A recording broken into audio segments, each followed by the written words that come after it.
In this episode, Harmoneer reads Pride and Prejudice by Jane Austen, with illustrations by Hugh Thomson. Chapter 48. The whole party were in hopes of a letter from Mr. Bennet the next morning, but the post came in without bringing a single line from him. His family knew him to be, on all common occasions, a most negligent and dilatory correspondent, but at such a time they had hoped for exertion. They were forced to conclude that he had no pleasing intelligence to send, but even of that they would have been glad to be certain. Mr. Gardiner had waited only for the letters before he set off. When he was gone, they were certain at least of receiving constant information of what was going on. And their uncle promised, at parting, to prevail on Mr. Bennet to return to Longbourn as soon as he could, to the great consolation of his sister, who considered it as the only security for her husband's not being killed in a duel. Mrs. Gardiner and the children were to remain in Hertfordshire a few days longer, as the former thought her presence might be serviceable to her nieces. She shared in their attendance on Mrs. Bennet and was a great comfort to them in their hours of freedom.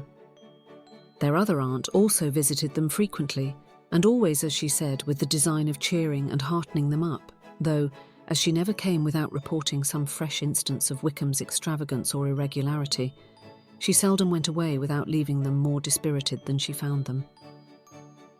All Meryton seemed striving to blacken the man who, but 3 months before, had been almost an angel of light. He was declared to be in debt to every tradesman in the place, and his intrigues, all honoured with the title of seduction, had been extended into every tradesman's family.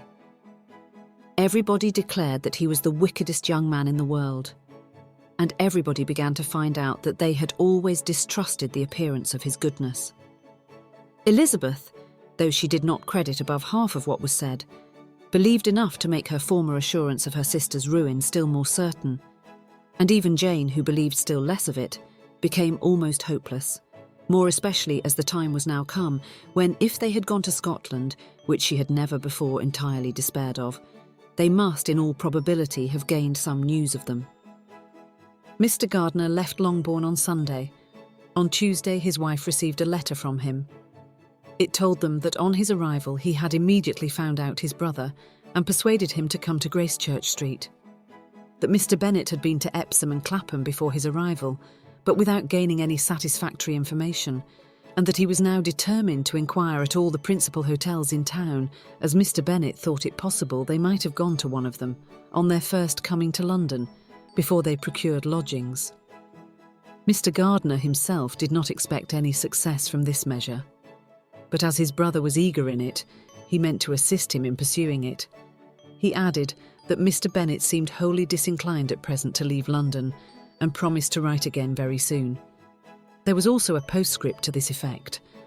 I have written to Colonel Forster to desire him to find out, if possible, from some of the young man's intimates in the regiment, whether Wickham has any relations or connections who would be likely to know in what part of the town he has now concealed himself. If there were anyone that one could apply to, with a probability of gaining such a clue as that, it might be of essential consequence.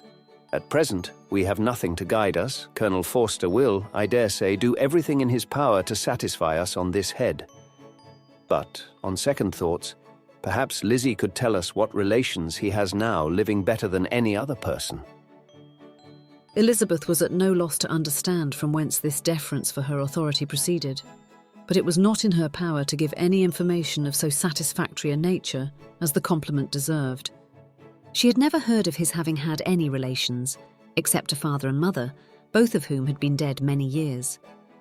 It was possible, however, that some of his companions in the Watcher might be able to give more information, and though she was not very sanguine in expecting it, the application was a something to look forward to. Every day at Longbourn was now a day of anxiety, but the most anxious part of each was when the post was expected. The arrival of letters was the first grand object of every morning's impatience. Through letters, whatever of good or bad was to be told would be communicated, and every succeeding day was expected to bring some news of importance.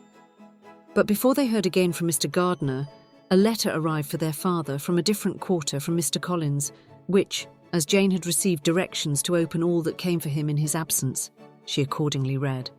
And Elizabeth, who knew what curiosities his letters always were, looked over her and read it likewise. It was as follows. My dear sir, I feel myself called upon by our relationship and my situation in life to condole with you on the grievous affliction you are now suffering under, of which we were yesterday informed by a letter from Hertfordshire. Be assured, my dear sir, that Mrs. Collins and myself sincerely sympathize with you and all your respectable family in your present distress, which must be of the bitterest kind, because proceeding from a cause which no time can remove. No arguments shall be wanting on my part that can alleviate so severe a misfortune, or that may comfort you under a circumstance that must be, of all others, most afflicting to a parent's mind.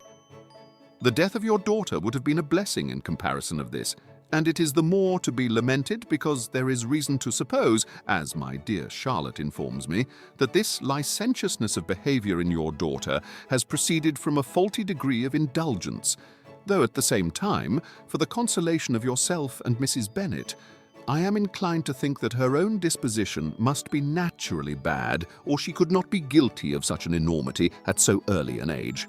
Howsoever that may be, you are grievously to be pitied, in which opinion I am not only joined by Mrs. Collins, but likewise by Lady Catherine and her daughter, to whom I have related the affair. They agree with me in apprehending that this false step in one daughter will be injurious to the fortunes of all the others.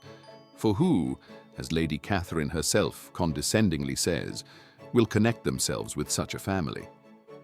And this consideration leads me, moreover, to reflect with augmented satisfaction on a certain event of last November. For had it been otherwise, I must have been involved in all your sorrow and disgrace. Let me advise you then, my dear sir, to console yourself as much as possible, to throw off your unworthy child from your affection forever, and leave her to reap the fruits of her own heinous offence. I am, dear sir, etc., etc. Mr. Gardiner did not write again till he had received an answer from Colonel Forster, and then he had nothing of a pleasant nature to send. It was not known that Wickham had a single relation with whom he kept up any connection, and it was certain that he had no near one living. His former acquaintance had been numerous, but since he had been in the militia, it did not appear that he was on terms of particular friendship with any of them. There was no one, therefore, who could be pointed out as likely to give any news of him. And in the wretched state of his own finances, there was a very powerful motive for secrecy, in addition to his fear of discovery by Lydia's relations. For it had just transpired that he had left gaming debts behind him to a very considerable amount. Colonel Forster believed that more than £1,000 would be necessary to clear his expenses at Brighton. He owed a good deal in the town, but his debts of honour were still more formidable.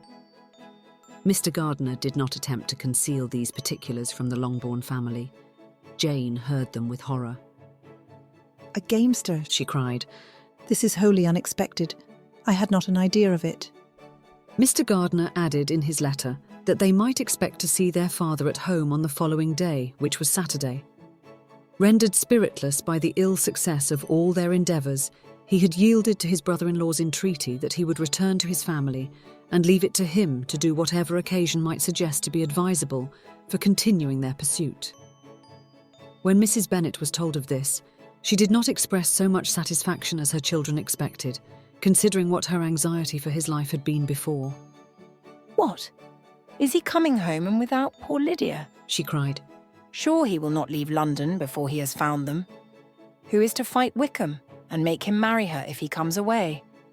As Mrs. Gardiner began to wish to be at home, it was settled that she and her children should go to London at the same time that Mr. Bennet came from it. The coach, therefore, took them the first stage of their journey and brought its master back to Longbourn. Mrs. Gardiner went away in all the perplexity about Elizabeth and her Derbyshire friend that had attended her from that part of the world. His name had never been voluntarily mentioned before them by her niece, and the kind of half-expectation which Mrs. Gardiner had formed of their being followed by a letter from him had ended in nothing. Elizabeth had received none since her return that could come from Pemberley. The present unhappy state of the family rendered any other excuse for the lowness of her spirits unnecessary. Nothing, therefore, could be fairly conjectured from that, Though Elizabeth, who was by this time tolerably well acquainted with her own feelings, was perfectly aware that had she known nothing of Darcy, she could have borne the dread of Lydia's infamy somewhat better. It would have spared her, she thought, one sleepless night out of 2. When Mr. Bennet arrived, he had all the appearance of his usual philosophic composure. He said as little as he had ever been in the habit of saying, made no mention of the business that had taken him away, and it was some time before his daughters had courage to speak of it. It was not till the afternoon, when he joined them at tea, that Elizabeth ventured to introduce the subject, and then, on her briefly expressing her sorrow for what he must have endured, he replied, "Say nothing of that. Who should suffer but myself? It has been my own doing, and I ought to feel it." "You must not be too severe upon yourself," replied Elizabeth. You may well warn me against such an evil. Human nature is so prone to fall into it. No, Lizzie, let me once in my life feel how much I have been to blame. I am not afraid of being overpowered by the impression. It will pass away soon enough. "Do you suppose them to be in London?" Yes, where else can they be so well concealed? And Lydia used to want to go to London, added Kitty. She is happy then, said her father dryly. And her residence there will probably be of some duration. Then, after a short silence, he continued, Lizzie, I bear you no ill will for being justified in your advice to me last May, which, considering the event, shows some greatness of mind. They were interrupted by Miss Bennet, who came to fetch her mother's tea. This is a parade, cried he, which does one good. It gives such an elegance to misfortune. Another day I will do the same. I will sit in my library, in my nightcap and powdering gown, and give as much trouble as I can. Or perhaps I may defer it till Kitty runs away. I'm not going to run away, Papa, said Kitty fretfully. If I should ever go to Brighton, I would behave better than Lydia. You go to Brighton. I would not trust you so near it as Eastbourne for £50. No, Kitty, I have at least learnt to be cautious, and you will feel the effects of it. No officer is ever to enter my house again, nor even to pass through the village. Balls will be absolutely prohibited, unless you stand up with one of your sisters. And you are never to stir out of doors till you can prove that you have spent 10 minutes of every day in a rational manner. Kitty, who took all these threats in a serious light, began to cry. Well, well, said he, do not make yourself unhappy. If you are a good girl for the next 10 years, I will take you to a review at the end of them.